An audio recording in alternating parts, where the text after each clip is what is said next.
Hi all வணக்கம். எல்லாரும் எப்படி இருக்கீங்க? இன்றைக்கி நம்ம கிச்சனில் ஒரு சட்னி ரெசிபி தாங்க பார்க்க போகிறோம். தேங்காய் சேர்த்தே சட்னி செஞ்சு ஒரு போர் அடிக்குதுங்களா? இன்றைக்கி மாங்காய் சேர்த்து ஒரு சட்னி செய்யலாங்க. ஆமாங்க, மாங்காய் சட்னி செஞ்சு பாருங்கள், டேஸ்ட்டு வேறு லெவலாக இருக்கும். நான் மில்லட் தோசையோடு ட்ரை பண்ணுங்க, செம்ம டேஸ்ட்டாக இருந்தது. கண்டிப்பாக ட்ரை பண்ணி பாருங்கள். இதுக்கு ஒரு சின்ன பச்சை மாங்காய் எடுத்து நல்லா வாஷ் பண்ணி கட் பண்ணி எடுத்துட்டேங்க. இதை நான் மிக்ஸி ஜாரில் சேர்த்திக்கிறேன்.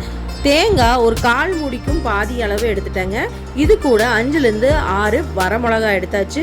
4லேருந்து 5 பல் பூண்டு, ஒரு பெரிய வெங்காயம் கட் பண்ணி சேர்த்திருக்கோம். தக்காளியும் கட் பண்ணி சேர்த்திட்டோம். தேவையான அளவு உப்பு சேர்த்திட்டு 1/2 டீஸ்பூன் அளவு எண்ணெய் சேர்த்திருக்கோம். கருவேப்பிலை, கொத்தமல்லி தழை 3 கொத்து அளவு சேர்த்திட்டு நல்லா அரைச்சி எடுத்துட்டோம். இப்படியே சாப்பிட்டாலும் டேஸ்ட் நல்லா இருந்தது.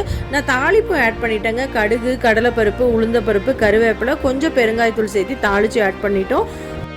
டேஸ்ட்டு ரொம்ப நல்லா இருந்ததுங்க. கண்டிப்பாக ட்ரை பண்ணி பாருங்கள். பிடிச்சிருந்தா லைக் பண்ணுங்கள், ஷேர் பண்ணுங்கள், சப்ஸ்கிரைப் பண்ணுங்கள். தேங்க்ஸ் ஃபார் வாட்சிங்.